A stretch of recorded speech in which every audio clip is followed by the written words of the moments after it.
আসসালামু আলাইকুম ওয়া রাহমাতুল্লাহি ওয়া বারাকাতুহু। প্রিয় দর্শক, সবাই কেমন আছেন? আশা করছি সবাই অনেক অনেক ভালো আছেন। আলহামদুলিল্লাহ, আল্লাহর রহমতে আমি অনেক ভালো আছি। দর্শক, আজকে আপনাদের সামনে যে বিষয় নিয়ে আলোচনা করব সেটা হলো নামাজের ফরজ। তো এই বিষয় নিয়ে আপনাদের সামনে আলোচনা করব। তো আলোচনা শুরু করার আগে সকলের কাছে অনুরোধ জানাচ্ছি, সকলে অবশ্যই চ্যানেলটি সাবস্ক্রাইব করে দেবেন এবং ভিডিওটিতে একটা লাইক করে দেবেন, কমেন্টে আপনার মূল্যবান মতামত জানাবেন কিংবা আমিন লিখে যাবেন। তো আর কথা না বাড়িয়ে আমাদের মূল আলোচনার মধ্যে চলে যাচ্ছি। ফুরুজুস সালাতি বলে ওই সকল আমলকে যার একটি বাদ গেলেও নামাজ সহি হয় না, বরং নামাজ বাতিল হয়ে যায়। ফুরুজুস সালাত দুই প্রকার। যে সকল ফরজ সালাতের হাকিকতভুক্ত সেগুলোকে বলে আরকানুস সালাত, আর যে সকল ফরজ সালাতের হাকিকতভুক্ত নয় তবে সালাত সহি হওয়ার জন্য অপরিহার্য সেগুলোকে শারাইতুস সালাত বলে। নামাজের ফরজ মোট 11টি, তার মধ্যে শর্ত 6টি এবং রোকন 5টি। নামাজের শর্ত 6টি: তাহারাত, সতর, কিবলা, ওয়াক্ত, নিয়াত, তাহরিমা। তাহারাত, 1 নম্বর তাহারাত, সতর, কিবলা, ওয়াক্ত, নিয়াত, তাহরিমা। এই 6টি হলো নামাজের শর্ত। তাহারাত অর্থ কী? তাহারাত অর্থ নামাজির শরীর যাবতীয়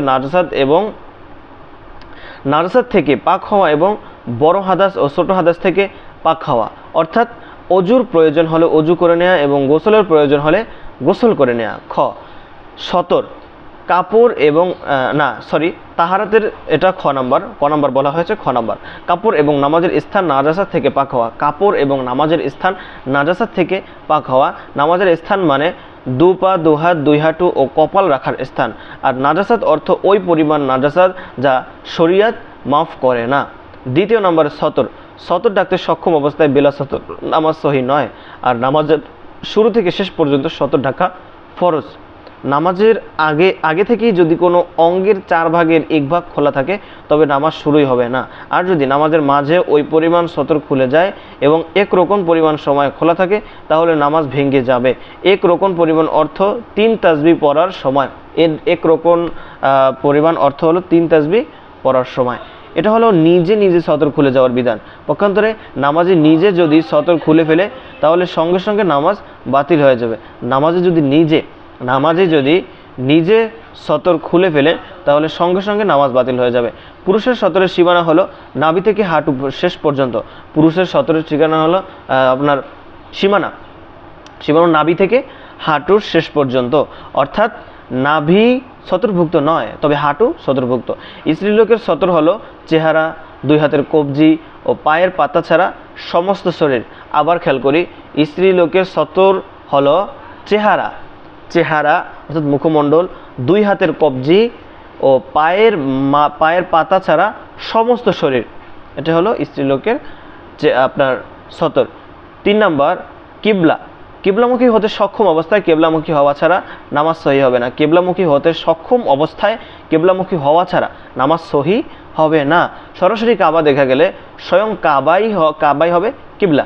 সুতরাং সোজা কাবার দিকে মুখ করে দাঁড়াতে হবে।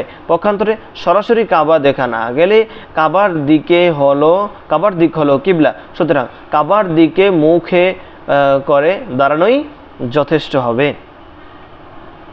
সোজা কাবামুখী হওয়া জরুরি নয়। অসুস্থতার কারণে বা শত্রুর ভয়ে কিবলামুখী হতে না পারলে যেদিকে সম্ভব মুখ করে নামাজ পড়ে নেবে। 4 নম্বর, নামাজের ওক্ত হওয়ার আগে নামাজ পড়া সহি নয়। অর্থাৎ 4 নম্বর হলো ওক্ত, তাহলে নামাজের ওক্ত হওয়ার আগে নামাজ পড়া সহি নয়। নামাজের ওক্ত সম্পর্ক বিস্তারিত আলোচনা হয়েছে। 5 নম্বর, নিয়ত ছাড়া নামাজ সহি নয়। নিয়ত করতে হবে, নিয়ত ছাড়া নামাজ সহি নয়। কোন ওয়াক্তের ফরজ নামাজ তাও নিয়ত করতে হবে, যেমন জোহর কিংবা আসর। তদ্রূপ কোন ওয়াজিব নামাজ তাও নিয়ত করতে হবে, যেমন বিতের বা ঈদের নামাজ। নফলের ক্ষেত্রে বিশেষ নিয়ত জরুরি নয়, শুধু নফল নামাজের কিংবা শুধু নামাজের নিয়ত করাই যথেষ্ট। মুক্তাদিকে ইমামের পিছনে ইক্তেদা করারও নিয়ত করতে হবে। 6 নম্বর, তাহরিমা অর্থ আল্লাহু আকবার বলে নামাজ শুরু করা। নিয়ত ও তাকবীরে তাহরিমা এর মাঝে নামাজের পরিপন্থী কোনো কাজ করা যাবে না, যেমন পানাহার বা কথাবার্তা, এই সকল কাজ। তাহরিমার তাকবীর দাঁড়ানো অবস্থায় বলা জরুরি। আর তাহরিমার পরে নিয়ত করা গ্রহণযোগ্য নয়, বরং তাহরিমার আগে বা সঙ্গে নিয়ত করতে হবে। তাকবীরের উচ্চারণ এমন হতে হবে যা নিজের কানে শোনা যায়।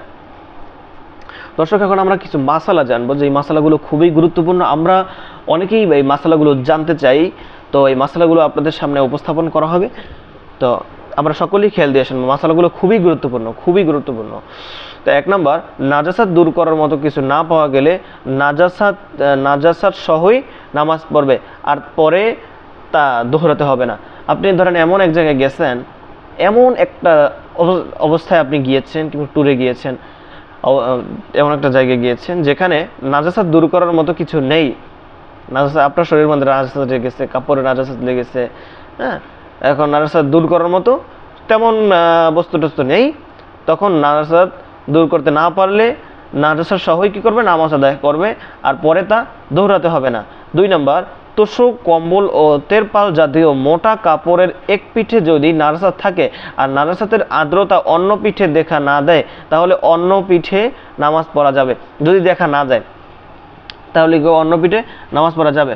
শুকনো নাজাসাতের উপর যদি এমন পাতলা কাপড় বিছানো হয় যে নাজাসাত দেখা যায় বা তার গন্ধ আসে, তাহলে নামাজ হবে না। আর যদি মোটা কাপড় হয় যাতে নাজাসাত দেখা যায় না এবং তেমন গন্ধ আসে না, তাহলে নামাজ সহি হবে।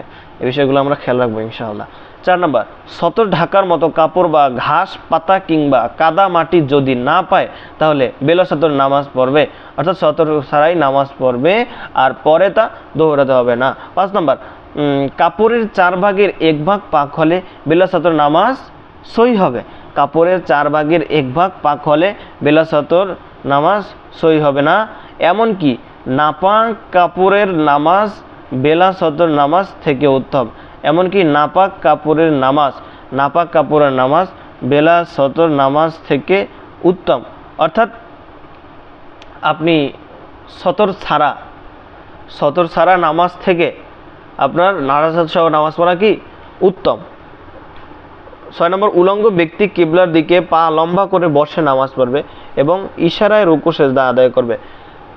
যদি কেউ এমন একটা সিচুয়েশনের মধ্যে পড়ে যায় যে বিপদের মধ্যে পড়ে যায়, তার কাপড় চোপড় কিছু নেই, তিনি উলঙ্গ, এই অবস্থায় তিনি কিভাবে নামাজ আদায় করবে? তার যে 2 পা রয়েছে, 2 পা কিবলার দিকে দিতে হবে, 2 পা সোজা কিবলার দিকে দিতে হবে। কিবলার দিকে দিয়ে তিনি ইশারার মাধ্যমে কিভাবে নামাজ আদায় করবেন। 7 নম্বর, নাজাসাত যুক্ত কাপড় যদি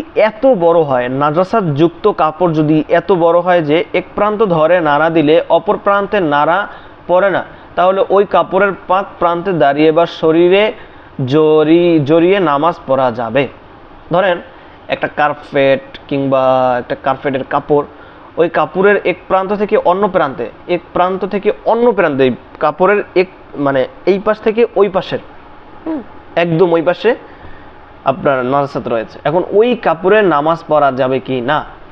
এখন এক প্রান্ত থেকে আপনি যদি ঝাড়া দেওয়ার পর বা নাড়া পরে, তাহলে ওই কাপড়ের পাক প্রান্তে দাঁড়িয়ে না। যদি নাজাসাত কাপড় এত বড় হয় যে এক প্রান্ত ধরে নাড়া দিলে অপর প্রান্তে নাড়া পড়ে না অর্থাৎ লড়ে না, তাহলে ওই কাপড়ের পাক প্রান্তে দাঁড়িয়ে বা শরীরে জড়িয়ে নামাজ পড়া যাবে। 8 নম্বর, কেবলার দিক জানা না থাকলে এবং জানার মতো কোনো মানুষ বা কোনো চিহ্ন পাওয়া না গেলে চিন্তা ভাবনা করে কিবলার দিকে নির্ধারণ করবে এবং ওই দিকে মুখ করে নামাজ পড়বে। এটাকে বলে তাহারুল কিবলাতি। এক্ষেত্রে দিক ভুল হলেও নামাজ হয়ে যাবে। আর যদি নামাজের অবস্থান ভুল ধরা পড়ে, তাহলে তখনই কিবলার দিকে ঘুরে যাবে এবং অবশেষ নামাজ পড়ে নেবে। যদি বিভিন্ন অঙ্গে সামান্য সতর দেখা যায়, বিভিন্ন অঙ্গে, যেমন আপনার যে সতর রয়েছে, ওই সতরের বিভিন্ন অংশে আপনার বিভিন্ন চেরা থাকার কারণে বিভিন্ন অঙ্গ দেখা যায়, অঙ্গে সামান্য সতর দেখা যায়, আর সব মিলিয়ে সতর নষ্ট অঙ্গগুলোর সবচেয়ে ছোটটির 4 ভাগের 1 ভাগ হয়ে যায়, তাহলে নামাজ বাতিল হয়ে যাবে। আর 4 ভাগের 1 ভাগের কম হলে নামাজ হয়ে যাবে। 4 ভাগের 1 ভাগ কিংবা তার বেশি হলে নামাজ হবে না। 4 ভাগের কম হলে কি হবে? নামাজ আদায় হয়ে যাবে। আমরা অনেক কিছু শিখলাম আলহামদুলিল্লাহ। তো আমরা সকলেই যেন এই যে যতটুকু আলোচনা করা হলো, আমরা সকলে যেন আমল করতে পারি। আল্লাহ আমাদের সকলকে সেই তৌফিক দান করুক, আমিন। দর্শক সকলে অবশ্যই চ্যানেলটি সাবস্ক্রাইব করে দেবেন। আসসালামু আলাইকুম ওয়া রাহমাতুল্লাহি ওয়া বারাকাতুহু।